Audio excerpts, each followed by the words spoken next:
మహాభారతంలో గోగ్రహణ వేళ మనకి ఇప్పటికే ఒక సామెత ఉంటుంది, కాగల కార్యం గంధర్వులే తీర్చారు అని. ఎందుకు వచ్చింది అది? గోగ్రహణం పెట్టి ఆ కాన్సెప్ట్తో పాండవులని అవమానించడానికి వెళ్ళినటువంటి కౌరవులు అక్కడ సేద తీరినటువంటి సందర్భంలో ఒక సరస్సు దగ్గర స్నానాలు చేయబోతుంటే అక్కడ ఉన్నటువంటి అది కుబేరుడి సదస్సు, ఇదే ఒక ఇది మన గంధర్వుల సదస్సు, గంధర్వరాజు గారు అక్కడ ఉన్నారు, మీరు అవతలకి వెళ్ళండి అంటే భూమి మీద రాజు మా దుర్యోధనుడు ఉండగా నువ్వెవడరా అని చెప్పి గంధర్వులతో గొడవ పడతారు కౌరవులు. అప్పుడు వాళ్ళందరినీ బంధించేస్తారు, ఇంక్లూడింగ్ కర్ణుడితో సహా. అప్పుడు ఏదైతే వాళ్ళ భార్యలు వెళ్ళి ధర్మరాజుని మా భర్తని రక్షించమని కోరితే అర్జునుడిని భీముడిని పంపిస్తాడు.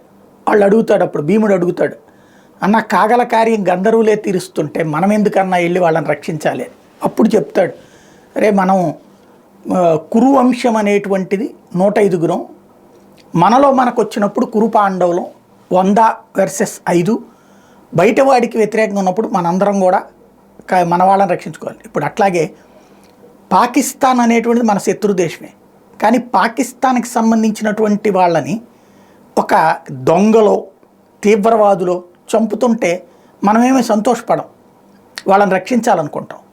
ఏదైతే తాజాగా నేను ఇంతకుముందు వీడియోలోనే ఒకటి ప్రస్తావించాను, ఇరాన్కి సంబంధించినటువంటి షిప్లో పాకిస్తాన్కి సంబంధించినటువంటి సిబ్బంది పనిచేస్తుంటే సముద్రపు దొంగలు ఆ షిప్ని హైజాక్ చేస్తే ఆ షిప్ ఇచ్చినటువంటి డేంజర్ సిగ్నల్తో అలర్ట్ అయినటువంటి భారత నేవీకి సంబంధించినటువంటి 2 యుద్ధ నౌకలు దాన్ని చుట్టుముట్టినాయి అని చెప్పా. అందులోకి దిగినటువంటి భారత నేవీ కమాండోలు వాళ్ళని రక్షించారు, పాకిస్తానీలని సేవ్ చేశారు. తద్వారా భారత్కి ఎవరిని శత్రువుగా చూడదన్నటువంటి సంకేతం వెళ్ళింది. The Indian Navy rescued a hijacked Iranian fishing vessel FEAI Kambar on March 29 after it was attacked by pirates 90 mm southwest of Socotra in the Indian Ocean. The Indian Navy in a statement said that it rescued its crew of 23 Pakistani nationals after more than 12 hours of intense fight, tactical measures as part of its anti-piracy operations at sea. The Navy informed us that INS Sumeda intercepted an Iranian vessel during the early hours on March 29.